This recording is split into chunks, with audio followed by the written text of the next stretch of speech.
हरिशरणम जय गो माता जय गोपाल। मेरे प्यारे दर्शकों, आप सभी का राजपुरोहित टेक्सटो चैनल पर स्वागत और अभिनंदन है। प्रिय बंधुओं, मैं सुखदेव शरण राजपुरोहित मेष राशि वालों के लिए अप्रैल का महीना कैसा जाएगा इसका मार्गदर्शन करने जा रहा हूं। मेष राशि वालों से मैं निवेदन करूंगा कि इस पूरी वीडियो को देखें। देख करके आपको एहसास हो जाएगा कि कौन सी सावधानियां आपको इस मेष राशि वालों को अप्रैल महीने में रखनी है, क्योंकि जीवन के कुछ चीजें पॉजिटिव वे में आएगी, कुछ चीजों में थोड़ा सा रुकावटें आएगी। तो उन रुकावटों को कैसे दूर कर सकते हैं उसके रेमेडी हम आपको, यह आपका चार्ट है। मेष राशि का अप्रैल महीने में ग्रहों की पोजीशन ये रहेगी, तो इन पोजीशनों में बैठ के आपके ऊपर कैसा इफेक्ट रहेगा इनका, इसकी कैलकुलेशन हम आपको देने जा रहे हैं। सबसे पहले मेष राशि वाले कौन है?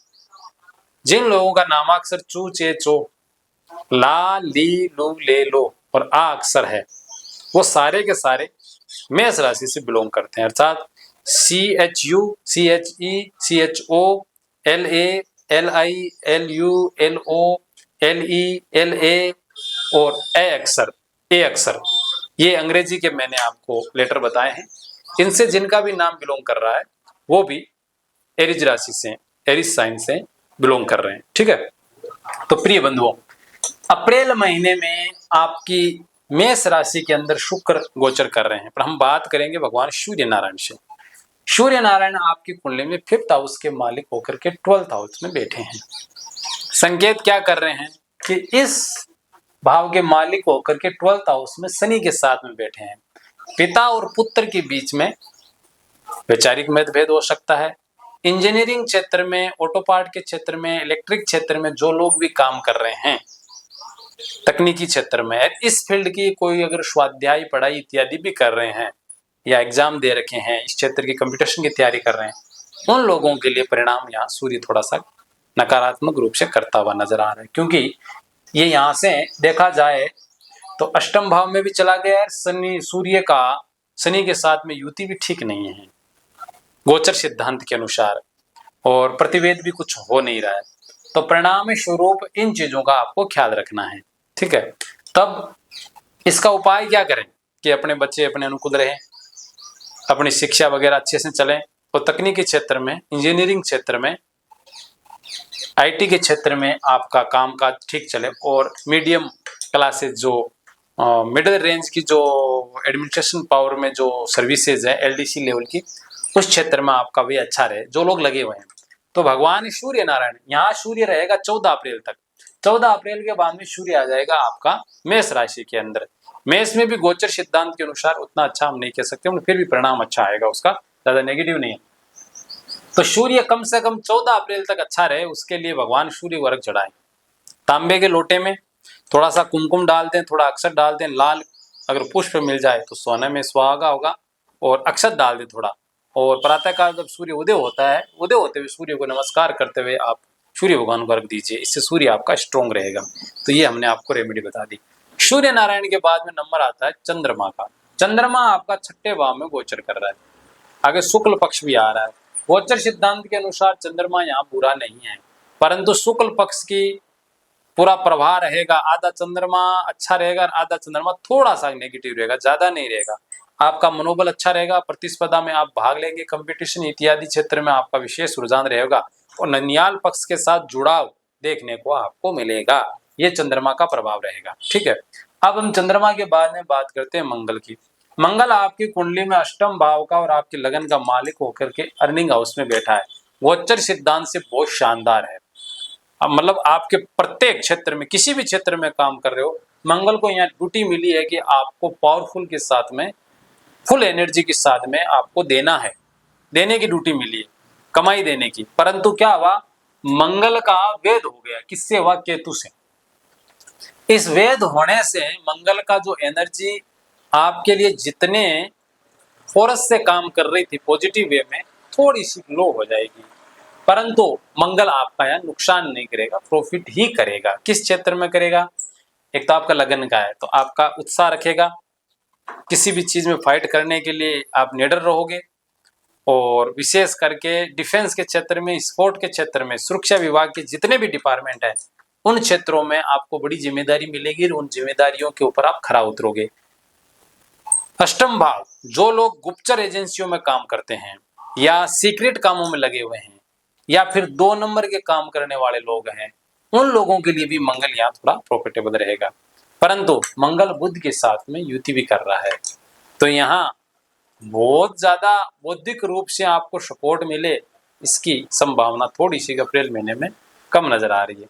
तो बी केयरफुल रहना, मतलब यहाँ क्या ना, बुद्धि का और मसल्स का कैलकुलेशन लो आया है क्योंकि एक दूसरे को शत्रु मानते हैं ये, ठीक है ना सज्जनों। उसके बाद में बात आ जाती है बुध की। बुध आपकी कुंडली में छठे और तीसरे भाव के मालिक होकर के 11th हाउस में बैठे हैं और 11th हाउस का गोचर बुध का बहुत अच्छा है, युति मंगल के साथ में, राहु के साथ में है। तो थोड़ा सा स्वास्थ्य की दृष्टि से नेगेटिव जाएगा, आर्थिक रूप से बहुत तरक्की देगा। किस क्षेत्र में देगा? अगर आप पर्यटन का काम कर रहे हो, टूर एंड टूरिज्म का, टूरिस्ट को घुमाने का काम कर रहे हो, आप टूरिज्म पे काम कर रहे हो, या फिर आप वन विभाग के क्षेत्र में आप काम कर रहे हो, या विदेश यात्रा का काम कर रहे हो, या विदेश से इधर कुछ पैसों का लेन देन आप कर रहे हो, ट्रांसपोर्टेशन का अगर आप काम कर रहे हो, पर विदेश से, अपने कल्चर से बाहर का अगर आप काम कर रहे हो तो आपको विशेष सफलता मिलेगी। छठा भाव, प्रतिस्पर्धा में आपको विशेष लाभ होगा। छठे भाव से 11th हाउस में जो बैठा है बुध, तो ये बहुत शानदार है। विशेष करके कानूनी क्षेत्र में, कोर्ट और कचहरियों में लगे हुए लोग हैं, जिनके मुकदमे दायर हैं या ऐसे झंझटों में फंसे हुए मेष राशि वाले, उन झंझटों से निकलने की संभावना है। परंतु मंगल साथ होने के कारण कुछ विवाद होंगे, कुछ झगड़े होंगे, परंतु विजय आपकी होगी और आप उससे निकल जाओगे, लाभ होगा, इसमें कोई दो राय नहीं है। सज्जनों, ननियाल पक्ष का सपोर्ट मिलेगा, भाई और मित्रों का भी सपोर्ट मिलेगा। किस क्षेत्र में? कानूनी क्षेत्र में। आपको क्लियर कर देना चाहता हूं एकदम से। बुध के बाद में जाते हैं गुरु की तरफ। गुरु आपका भाग्य भाव का मालिक है, 12th हाउस का मालिक होकर के 3rd हाउस में बैठा है। 12th हाउस का मालिक जब भी 3rd हाउस में जाता है तो वो आध्यात्मिक रुझान बहुत अच्छा देता है, तीर्थों का सेवन कराता है, कथा सत्संग स्पिरिचुअलिटी में आपका मन लगाता है, आपका पैसा भी आध्यात्मिक दृष्टि में लगेगा, आध्यात्मिक कार्यक्रमों में, पूजा पाठ इत्यादि में, गौ सेवा में, जिस चीज को भी आप फॉलो करते हो जो वेलफेयर में आता है, उनके लिए आपका पैसा खर्च होगा। भाग्य भाव को गुरु यहाँ देख भी रहा है डायरेक्ट, तो ये भाव जो है अपने से बड़ों में, विशेष करके जो आपके स्पिरिचुअल क्षेत्र में आपके बड़े हैं, उनका स्नेह आपको मिलेगा। आप स्वयं अप्रैल महीने के अंदर कहीं अपने आध्यात्मिक जगह का विजिट करने के लिए, दर्शन करने के लिए जाओगे और आपको वहां से एनर्जी भी मिलेगी। परंतु गुरु जब 3रे हाउस में जाता है तो व्यक्ति को थोड़ा सा डरपोक भी बना देता है, चीजों में निर्णय लेने में झिझक पैदा करता है, बेवजह शक और संदेह भी पैदा करता है। तो वो करने की जरूरत नहीं है, क्योंकि मेष राशि वालों के लिए ये अप्रैल का महीना बहुत शानदार है कई दृष्टिकोण से। सज्जनों, गुरु के बाद में बात करते हैं शुक्र की। शुक्र कहाँ बैठा है? आपके लगन में बैठा है। मालिक कहाँ का है? धन भाव का मालिक है और आपके पार्टनर का मालिक होकर के गोचर सिद्धांत के अनुसार जब भी शुक्र 1st हाउस से गुजरता है, फुल लग्जरी देता है, फिर मस्ती देता है। कोई भी काम करो लाभ होगा, विशेष करके आर्ट, कलाकारी, फैशन डिजाइन, लेडीज से रिलेटेड जितने भी काम है, चाहे ब्यूटी पार्लर का हो, चाहे मिनियारी काम हो, जो ब्यूटी आइटम्स का काम हो, लड़कियों के फैशन के कपड़े का काम हो, और भी जितने भी इससे ये ब्यूटी के जो प्रोडक्ट्स हैं उनका काम क्यों ना हो, लग्जरी गाड़ियों का काम क्यों ना हो, मतलब फैंसी आइटम के काम क्यों ना हो, चाहे कांच के, उसी से वो फैंसी लग्जरी काम, उसमें आपकी धन की वृद्धि होगी। सबसे अच्छा पॉइंट ये है कि 7म भाव का मालिक शुक्र है और आपकी पार्टनर आपके भाग्य की कारक मिलेगी, आपको सुख देगी। उनके साथ आप घूमने फिरने के लिए, कुछ समय के लिए, पर्यटन के लिए, आनंद के लिए भी जा सकते हैं, जो कि परिवार के लिए ठीक है। बीच बीच में थोड़ा घूमने फिरने जाओ तो उससे परिवार का माहौल भी अच्छा रहता है। तो शुक्र बहुत शानदार है।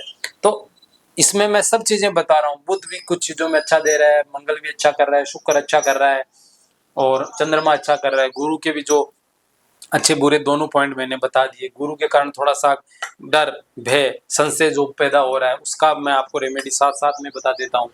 गुरु की रेमेडी सीधी सी है, आपको पीला कलर का तिलक जो है घर से बाहर निकालते समय लगा के निकलना है और अपना जो भी इष्ट है उनको स्मरण करके निकलो। और पीला फल अगर आप किसी गरीब व्यक्ति को खिला देते हो, चाहे आम पका हुआ क्यों ना हो, चाहे पपीया पका हुआ क्यों ना हो, या कोई पीले कलर की वस्तु का आप दान कर दें अप्रैल महीने में एक बार गुरुवार के दिन प्रथम ओरा में सूर्योदय के 1 घंटे के अंदर अंदर अगर आप कोई चीज गुरुवार के दिन दान कर दो, गुरु आपके अच्छे हो जाएंगे कुंडली में। 101% लाल किताब की ये रेमेडी है। सज्जनों, गुरु के शुक्र हो गए, शुक्र बहुत अच्छा है, कोई रेमेडी की आवश्यकता नहीं। शुक्र के बाद में चल पड़ते हैं हम शनि की तरफ। शनि जो है 7.5 लेके आ गया है और पूरे 7.5 साल तक रहेगा। मेष राशि निश्चित रूप से अप्रैल महीने में अच्छे जाने वाली है, पर 7 में शनि की 7.5 की वजह से कोई न कोई छोटी मोटी प्रॉब्लम, चाहे प्रोफेशनल लाइफ में हो, चाहे राजनीतिक, सामाजिक और पारिवारिक, कुछ ऐसी चीजें होगी रिलेशन रिश्तों में वो परेशान करेगी। या तो कोई बीमार हो जाएगा परिवार में, या अचानक से कोई प्रोग्राम उत्सव होगा, वहां जाने के लिए समय निकालना पड़ेगा। कोई अचानक ऐसी कोई दुर्घटना घटना आएगी जिसमें आपको इन्वॉल्व होना पड़ेगा। तो शनि ये चीजें आपको शनि देगा, पर शनि आर्थिक नुकसान नहीं देगा, अपना समय गलत जगह पे लगाएगा, मानसिक रूप से थोड़ा सा प्रताड़ित करेगा। इस चीज का विशेष ख्याल रखना। दूसरा, शनि 12th हाउस में है, 10वें भाव का 11वें भाव के मालिक होकर के, तो यहाँ एक संकेत जो मुझे मिला है, गलत संगत में जा सकते हो, खान पान बिगड़ सकता है, बार इत्यादि में चले जाना, मांस मदिरा का सेवन करना, धूम्रपान करना इत्यादि का सेवन न करें। और शनि यहाँ भी है, किसी अनलीगल कामों में आपको लिप्त भी कर सकता है, जिसके कारण कानूनी समस्या पैदा हो सकती है। इस चीज का ख्याल रखें। सज्जनों, अब हम बात कर रहे हैं शनि के बाद में बात आती है राहु की। ब्रिलियंट है राहु, 11th हाउस में बैठा है मंगल और बुध के साथ में। 11th हाउस का जो राहु होता है अचानक लाभ देता है।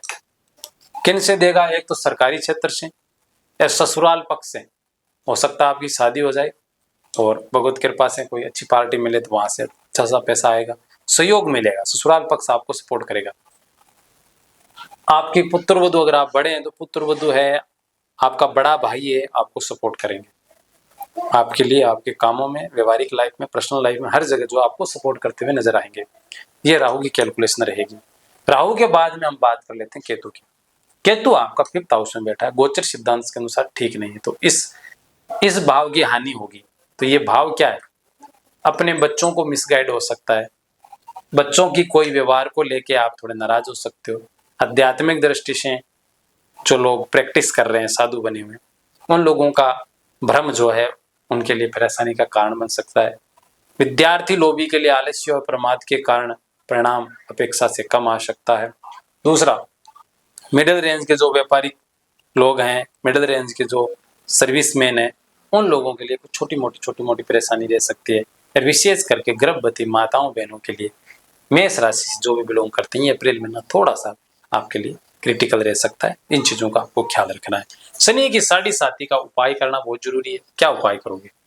पहला उपाय तो आपको ये करना है कि प्रत्येक शनिवार को, मैं तो कहता हूँ अभी 5-6 साल तक, 7.5 साल है, काफी लंबा समय है 7.5 का, प्रतिदिन शनिवार को शाम को जब सूर्यास्त हो जाए, पश्चिम दिशा में मुख करके रुद्राक्ष की माला से उन्हें काला आसन बिछा लीजिए, काला तिलक कर लीजिए और ओम सम शनिश्चराय नमः इस मंत्र का आप 3 माला जरूर जप करें। चलो, ये नहीं हो सकता आपसे तो आपको एक सीधा सा हम उपाय बता देते हैं। काली सरसों का तेल हो या काले तिल का तेल हो, थोड़ा सा तेल लो, शनिवार के दिन मध्याह्न के समय उसमें अपना मुख देखो, 7 बार अपने ऊपर से घुमा के उसमें अपना मुख देख के किसी को दान कर दो। इससे भी शनि प्रसन्न होते हैं। और शनि देव का आसपास कहीं मंदिर हो तो शनिवार थोड़ा दर्शन कर लीजिए, इससे आपका लाभ होगा। एक और रेमेडी बता देते हैं, क्योंकि लंबे समय तक ये रेमेडी चलने वाली है। लोहे के पात्रों को अगर आप किसी गरीब माताओं को, वो भी बुजुर्ग माताओं को अगर दान देते हैं तो शनि का प्रभाव काफी कम हो जाता है। तो ये कुछ इस प्रकार से सारी चीजें जो है रहने वाली है आपकी अप्रैल महीने में मेष राशि वालों के लिए। और अधिक अगर आप जानना चाहते हैं अपने जीवन में क्या चल रहा है, कैसा चल रहा है, हमको क्या करना चाहिए, तो उसके लिए आप जो नंबर दिए हुए हैं राजपूत एक्सट्रो चैनल पर, उस पर संपर्क कर सकते हो। उसके नंबर हम लिख भी देते हैं, 7230888091, ये हमारे नंबर है, इस पर संपर्क कर सकते हो सुबह 8 से रात्रि 8 बजे तक। हरि शरणम, जय गौ माता, जय गोपाल।